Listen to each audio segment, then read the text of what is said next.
ഈ നാട്ടിൽ വന്ന് ഇവിടെ ക്ഷേത്രങ്ങൾ തകർത്ത ഹിന്ദു സ്ത്രീകളെ മാനഭംഗപ്പെടുത്തിയ ആളുകളെ പറ്റി എന്ത് പോസിറ്റീവ് പഠിക്കാനാണ്?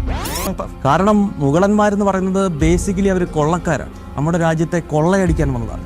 അത് ബാബർ ആണെങ്കിലും ശരി, അക്ബർ ആണെങ്കിലും ശരി, ഏത് ഔറംഗസേബ് ആണെങ്കിലും ശരി, കൊള്ളക്കാരാണ്. ഈ രാജ്യത്തെ ക്ഷേത്രങ്ങൾ കൊള്ളയടിക്കാൻ വന്നവരാണ്. ഇവിടെ ജസിയ ഏർപ്പെടുത്തി ഹിന്ദുക്കൾക്ക് ടാക്സ് ഏർപ്പെടുത്തിയവന്മാരാണ്.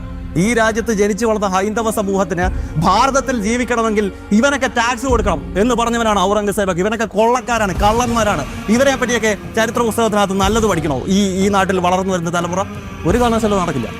മുഗളന്മാരും അല്ലെങ്കിൽ ഈ പറയുന്ന അധിനിവേശ ശക്തികളും ഈ നാട്ടിൽ കാണിച്ച കൊള്ളുവില്ലാഴിക ഇവിടെ ഇനിയുമെങ്കിലും ജനിച്ചു വളർന്ന കുട്ടികൾ പഠിക്കട്ടെ. കാരണം നമ്മളൊക്കെ പഠിച്ചത് ബാബർ ദ ഗ്രേറ്റ് എന്നും അക്ബർ ദ ഗ്രേറ്റ് എന്നും ഔറംഗസേബ് എന്തോ പുണ്യവാളനാണെന്നൊക്കെയാണ്. അങ്ങനെ പഠിക്കേണ്ട ആവശ്യമില്ല. ഈ നാട്ടിൽ വന്ന് ഇവിടെ ക്ഷേത്രങ്ങൾ തകർത്ത, ഹിന്ദു സ്ത്രീകളെ മാനഭംഗപ്പെടുത്തിയ, ഹിന്ദുക്കളുടെ ക്ഷേത്രങ്ങൾ കൊള്ളയടിച്ചുകൊണ്ട് പോയ, സോമനാഥ ക്ഷേത്രം 17 തവണ തകർത്ത ആളുകളെ പറ്റി എന്ത് പോസിറ്റീവ് പഠിക്കാനാണ്? പോസിറ്റീവ് പഠിക്കേണ്ട, ഇവനൊക്കെ ക്ഷേത്രം തകർത്തതാണെന്ന് പഠിക്കണം.